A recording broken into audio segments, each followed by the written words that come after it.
दोस्तों आदाब है, मैं अनीस अहमद खान हिंदुस्तान से आपसे मुखातब हूँ। जेपी नड्डा जो हैं अध्यक्ष भारतीय जनता पार्टी के, वो पश्चिम बंगाल की सिलीगुड़ी पहुँचे।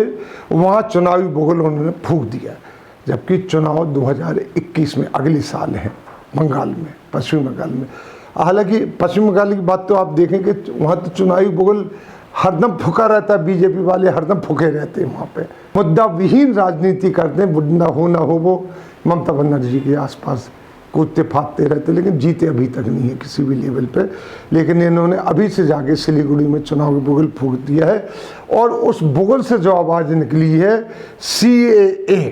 सीएए, नड्डा साहब ने जो कहा है कि सीएए को फिर से जो फौरन ही लागू किया जाएगा। सीएए की बिल्ली उन्होंने थैली से निकाल दी, उन्होंने कहा सीएए को लागू किया जाएगा। इनसे पूछिए कि कितने महीने पड़े हुए हो गए सीएए को, अभी तक लागू नहीं हुआ। लेकिन चुनाव के टाइम भी वो भी पश्चिम बंगाल में लागू किया जाएगा। आसाम में लागू नहीं कर पा रहे हैं आप, एनआरसी लागू नहीं कर पा रहे हैं, यहाँ उन्होंने कर दिया है। यानी बिल्ली थैली से निकाल दिए, अब ये निकल गई, इससे अंदर कैसे जाएगी वो ही जानते हैं। और इसी के साथ नड्डा साहब ने जितला दिया कि अब जो पश्चिमी बंगाल के चुनाव होंगे वो प्योरली सांप्रदायिक रंग में रंगे होंगे, जैसा कि भाजपा और वहाँ डेरा डाले विजयवर्गीय जो हैं बहुत पहले से कर रहे हैं। मध्य प्रदेश के हैं, उनका डेरा पश्चिमी बंगाल में डाल दिया गया है। नड्डा ने कहा कि जो सीए लागू करने में देरी कोरोना वायरस की वजह से हुई है। कोरोना हो गया होगा सीए को तो रुका हुआ है, तो उसकी वजह से हुई है।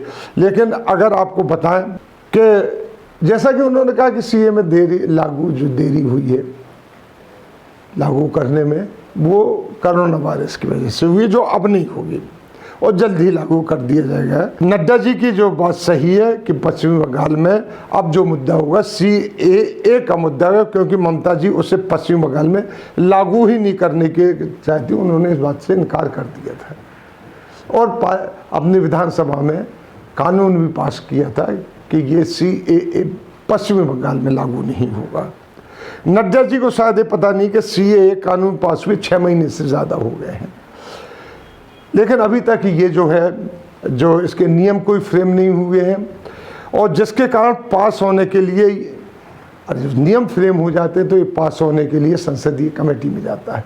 संसदीय कमेटी में जाने के बाद वो कुछ उसमें ऑब्जेक्शन लगाते हैं, जो चीज़ें उनको सही नहीं होती वो वापस नहीं करते हैं, कुछ चीज़ें उनको लगा के और वो फिर से इसको भेजते हैं दूसरी कमेटी के पास, जो है वो उन जो ऑब्जेक्शन है उनको ठीक करके और फिर संसदीय कमेटी के पास भेजते हैं, तो संसदीय कमेटी को उसके बाद उसको पास करना होता है। ये प्रोसेस भी अभी तक पूरा नहीं हो पाया, तभी उसको कानूनी वैधता मिलती है, तभी वो लागू किया जा सकता है।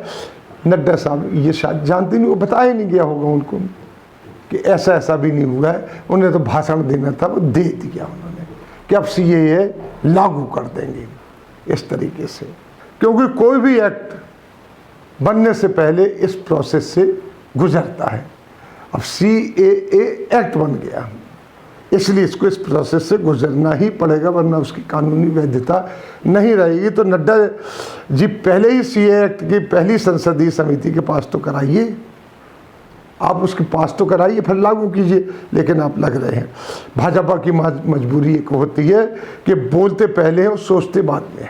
वही जो इन्फॉर्मेशन में अधूरापन रह जाता है उनको बोलना है, भाषण देना है, कुछ भी बोल देते हैं। जैसे तरीके से हमारे प्रधानमंत्री, उन्होंने 125 करोड़ से भी ज़्यादा लोगों को घरों की चाबियां बांट दी थी, जबकि जनसंख्या 1 अरब यानी 125 करोड़ से ही 1 अरब 30-35 लाख करोड़ के बराबर 1 अरब, और लोग उन्होंने 125 करोड़ नहीं 1 अरब 25 करोड़ को उन्होंने चाबियां बांट दी थी। ये ऑन रिकॉर्ड है। और भी कई चीज़ें उन्होंने की हुई हैं। अभी जैसे उन्होंने कहा कि हम जो विंड मिल है उससे हाइड्रोजन निकालेंगे, उससे पानी बनाएंगे, कई चीज़ें वो कहते रहते, तो उनको कह देते हैं, सोचते कब बाद में कि इस तरीके से हो पाएगा कि नहीं हो पाएगा। उन्होंने तो विदेशों में जाके कह दिया था कि हम 600 करोड़ लोगों के वोट से जीत के आए हैं।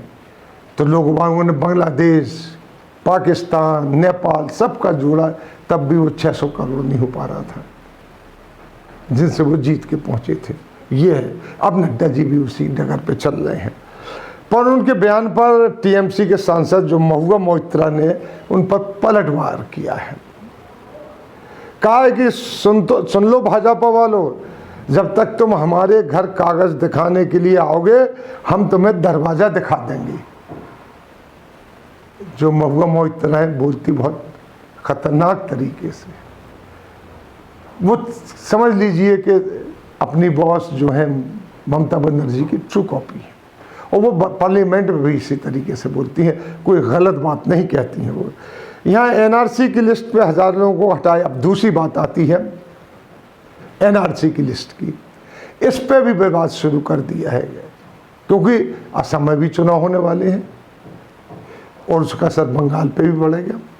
तो लिहाजा एनआरसी की लिस्ट से हजारों लोगों के नाम हटाए जाने के आदेश पर जो दिया गया है, आप लोगों ने अखबार में पढ़ा होगा, ट्वीट भी देख लीजिए उसका, असदुद्दीन ओवैसी ने केंद्र सरकार पर हमला बोल दिया है इसका, और मोदी सरकार पर आरोप लगाया है कि लिस्ट खारिज कर बंगाली मुसलमानों को निकालने की प्रैक्टिस शुरू की जा रही है। बंगाली मुसलमान जो बंगाल के बांग्लादेश के नहीं है, पश्चिमी बंगाल के, उन मुसलमानों को निकालने की ये प्रैक्टिस की जा रही है। क्योंकि एनआरसी की जो लिस्ट में ज़्यादातर हिंदुओं के नाम आने से जब इन्होंने शुरू किया था, अमित शाह ने जब दावा किया था कि करोड़ों मुसलमान शरणार्थी बनकर यहाँ पर बसे हुए हैं इलीगल तरीके, तो उन्हें चुन चुन कर बाहर निकालूंगा, और दीमक है वो, ये तमाम चीज़ें उन्होंने कही थी। आजकल पता नहीं वो बीमार है, ठीक हो जाए, मैं भगवान से और अल्लाह से दुआ मांगता हूँ वो ठीक हो गए, जल्दी से आ जाए।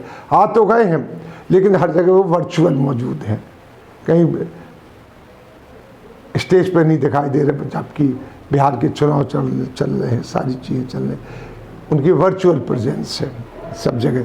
जबकि हमारे मोदी जी वहाँ पे चुनाव प्रचार करने जा रहे हैं, योगी जी पहुँच गए हैं वहाँ चुनाव प्रचार करने के लिए, अमित शाह वर्चुअल मौजूद हैं। उनका कहना था, उन्हीं का ये सोचा छोड़ा हुआ था कि करोड़ों बांग्लादेशी यहाँ पर घुन की तरीके से देश को लगे हुए हैं। अब वो फाइनल लिस्ट जो आई हुई थी जिसमें ज़्यादातर हिंदू हजरात के नाम आ गए थे, उसे कैंसिल किया जा रहा है, और बंगाली मुसलमानों को बड़ी तादाद में उसमें शामिल करके उनको बाहर निकाला जा रहा है। पिछले साल अगस्त में प्रकाशित एनआरसी की जो रिपोर्ट थी, अंतिम सूची हजारों लोगों के नाम हटाने के उसको आदेश दिए जा चुके हैं। तभी ये शक हो रहा था कि ये अब आसाम के लीगल रहने वाले मुसलमानों को इलीगल दिखा के बाहर निकालेंगे, जिसके ऊपर ओवैसी ने ये कहा है कि तैयारी शुरू हो गई है।